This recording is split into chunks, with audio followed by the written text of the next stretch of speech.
Imagine standing on the edge of a cliff, peering into the abyss of the UK housing market. Mortgage rates are skyrocketing to levels not seen in over a decade, and whispers of a 35% price plunge echo through the air like storm warnings.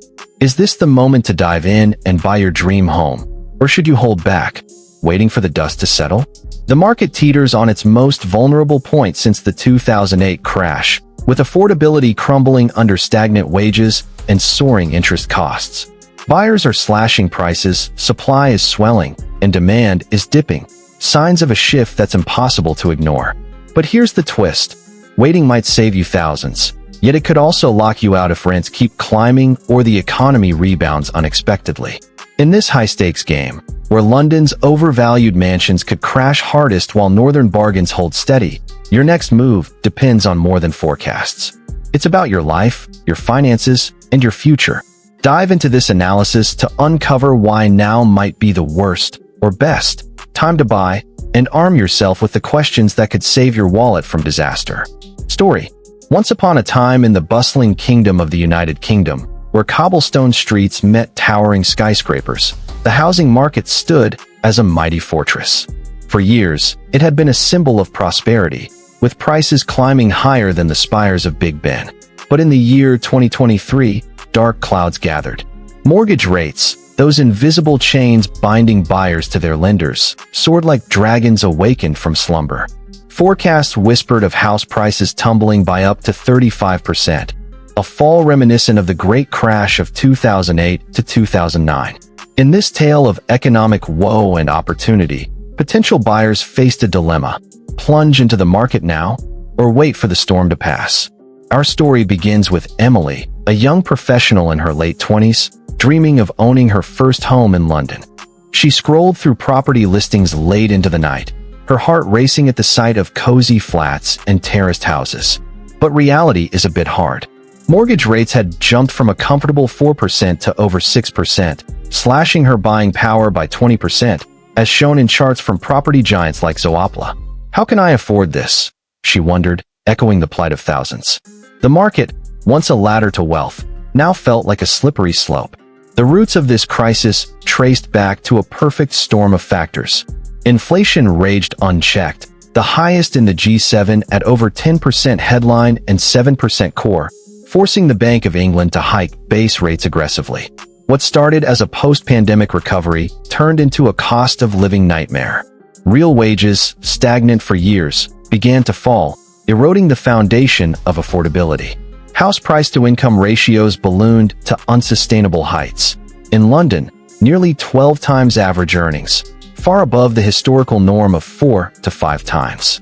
It's like trying to buy a castle on a peasant's wage, quipped Charlie London of Best Agent, whose dire 35% drop prediction sent shockwaves through the industry. Yet, not all forecasts agreed. Reuters polled 21 experts who averaged a mere 3% decline for 2023, while Lloyds Bank sketched a worst-case 35% slide over several years. The Office for Budget Responsibility, OBR, had earlier eyed a 20% fall from peak to trough, but that was before rates spiked further. This cacophony of predictions left buyers like Emily dizzy. Why such variance?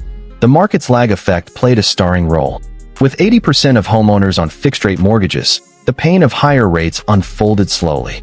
Over the next 12 to 24 months, millions would remortgage at punishing costs, potentially flooding the market with forced sales. Zoopla's data painted a vivid picture. Demand plummeted as buyers retreated, while supply crept up with more sellers listing properties. Discounts on asking prices surged, a clear signal of softening. Sellers are blinking first, noted one analyst. In the Southeast, where overvaluation peaked, first-time buyers forked out 61% of take-home pay on mortgages per nationwide. Contrast this with the North. In Doncaster, a 3-bed house lingered at £150,000, a bargain by Southern standards. Regional disparities turned the UK into a patchwork quilt of risk and reward. London and the Southeast, bloated by years of speculation, faced the sharpest corrections, while areas like the Midlands or Scotland held firmer ground. Emily's friend, Tom, a renter in Manchester, added another layer to the narrative. "Rent is dead money," he grumbled, paying £1,200 monthly for a cramped apartment. For him, buying meant escaping the rental trap, even if prices dipped later. Indeed, despite potential falls, owning built equity over time. The author of our tale, let's call him the economist sage, shared a personal anecdote. He bought it in 2005, just before the 2008 crash. Prices fell, but so did rates, making his mortgage cheaper.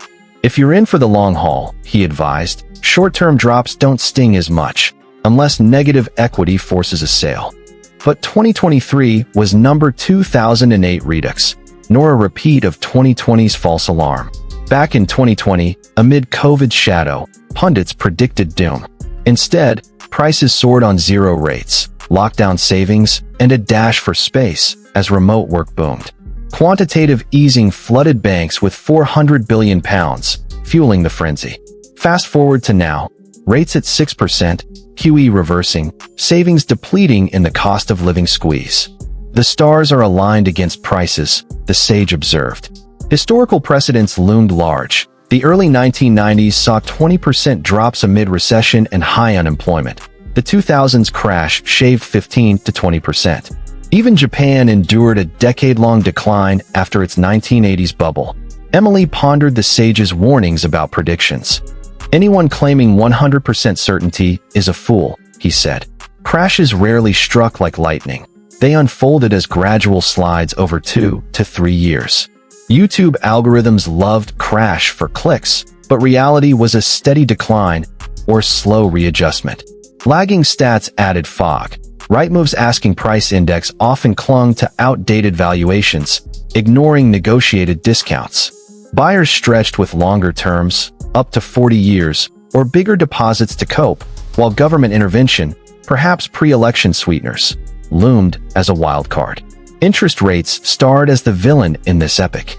Fixed deals topped 6%, but were they a trap? Banks hiked margins for profit, pricing in future pain. Yet, the sage eyed a turning point. This shock might push us into recession, he mused, citing weak growth forecasts. The IMF's rule: each 1% base rate rise drops prices 2%. From 0.1% to 5.25%, that implied 10% plus falls, but UK's sky-high prices amplified the hit. 6% today equated to 13% decades ago. Core inflation's stubbornness suggested more hikes, but economies teetered. Central banks might tolerate 3 to 4% inflation to avoid deeper slumps. The sage himself opted for a tracker mortgage, betting on eventual cuts, though a bad inflation report soon proved him wrong short-term. For buy-to-let hopefuls like Emily's uncle, a retired investor, the math was grim. Yields hit all-time lows amid rising regs and taxes. With price falling likely, it's a no-go, the sage declared. Rents, however, bucked the trend. Unlike 2009, when falls mirrored 2023's rental shortage, fueled by landlords exiting, population growth, and immigration, pushed rents up 10 to 15%. Fewer buyers meant more renters, tightening supply. If rents soar while you wait, buying now locks in stability, Tom argued. As Emily weighed her options, the sage posed key questions. First, can you afford it? Bank stress tests, now rigorous, offered reassurance. If you passed, repayment seemed viable. No more lax lending like pre-2008. Second, mortgage versus rent? For many, costs aligned, tipping toward ownership for equity's sake. But if crashing with parents like Emily's cousin, saving for a 20 to 30% deposit buffered against negativity and snagged better rates, lower loan-to-value. Third, recession risks? Low growth, but record job vacancies suggested muted unemployment spikes, unlike the 1990s surge in repossessions. Still, a downturn could devastate over-leveraged buyers or renters facing evictions. In this buyer's market, haggling ruled. Asking prices detached from reality. Savvy negotiators snagged 10 to 15% off. Patience paid dividends. For the locked-out generation, turmoil sparked hope. Better affordability in 2 to 3 years could end the forever renter curse. Our story circles back to Emily. After months of deliberation, she chose to wait. Living frugally, she built her deposit while monitoring Zoopla's rising supply. Tom, weary of rent hikes, bought a modest northern semi, betting on long-term gains. The sage? He watched from afar, reminding all. Housing isn't just numbers, it's home. In uncertainty, personal circumstances trump forecasts. As the kingdom's market ebbed, lessons emerged. The ultra-low rate era faded, but resilience endured. Prices might fall 10 to 35% regionally, yet life went on. For some, waiting was wisdom. For others, seizing the moment built futures. In the end, the housing fortress, though shaken, stood, a testament to cycles of boom and bust. And so, dear reader, in your own tale, ask, why buy? Where? When? The answers lie within, amid the data's dance.